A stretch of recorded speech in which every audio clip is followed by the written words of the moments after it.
C++, Java, Python, or the .NET based languages are in high demand today.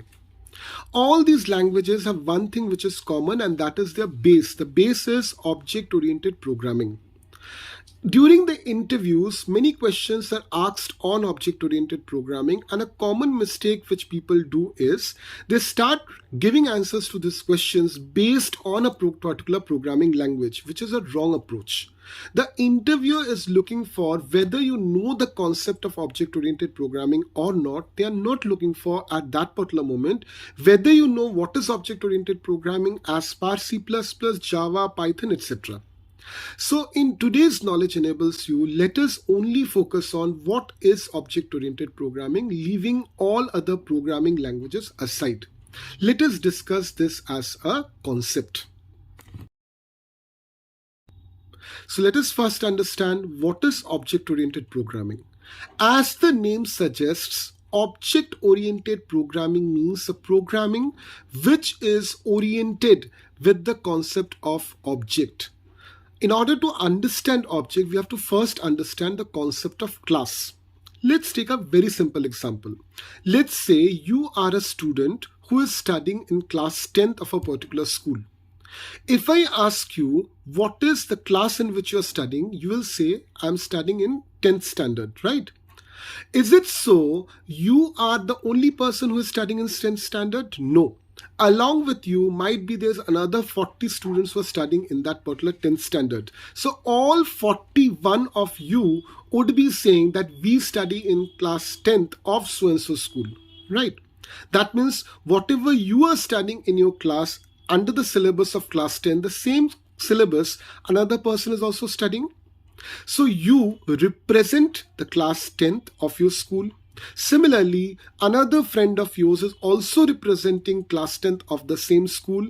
Another person is again representing the class 10th of the same school. You three people are nothing, or you 41 students of your class are nothing but the real life implementations of what is happening in your classroom.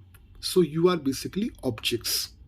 And what is your class 10th? It is basically a concept. Okay, it's not the classroom, it's basically a concept. Class 10 means basically a concept.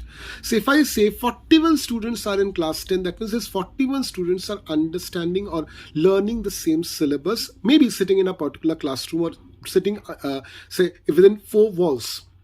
So class is basically a concept. In terms of programming, we say class is a blueprint of a program. And what is object? It's a real life implementation of that particular blueprint.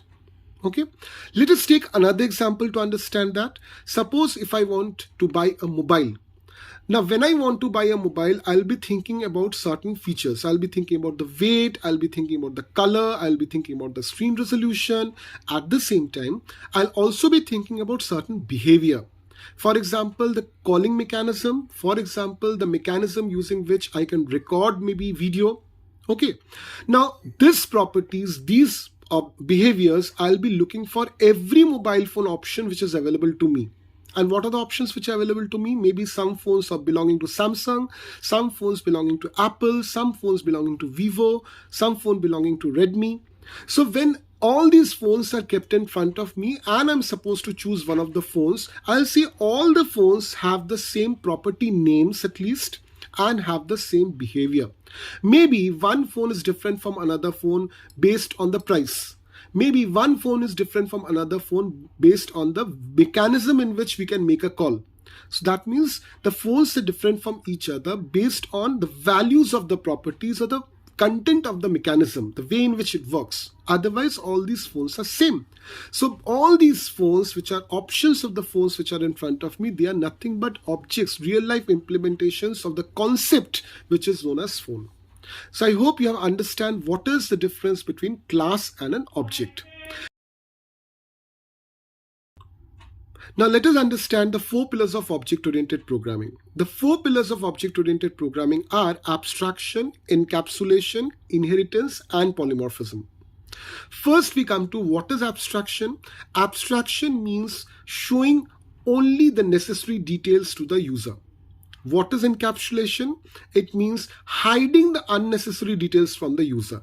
Now let us understand abstraction and encapsulation with a single example. When you get into a metro ride, there's an announcement which is always made that this is the next station which is going to come and the platform will be on so and so side. This information is provided to you as an announcement because as a passenger, this is important for you to know. But as a passenger, thing which does not affect you is who is the driver of the train. So you will see the driver of the train. The name of the driver of the train is never told to you in the announcement. You are never told what is the speed at which the train is running because these are unnecessary details. So only the necessary details are being shown to you, are being told to you, and all the unnecessary details are basically hidden from you. So the process of showing or telling the necessary details to the user, that is abstraction. And when you are doing abstraction, that means automatically it is you are saying that you are hiding the unnecessary details from the user. So it is encapsulation. Now the third concept, that is inheritance. Let us understand what is inheritance. Let's take an example, your grandfather. Your father has inherited certain features, certain behaviors from your grandfather. Similarly, you have inherited certain features and certain behavior from your father. This is basically inheritance. In case of programming, I can create classes. Suppose I have created a class A and I have created a class B.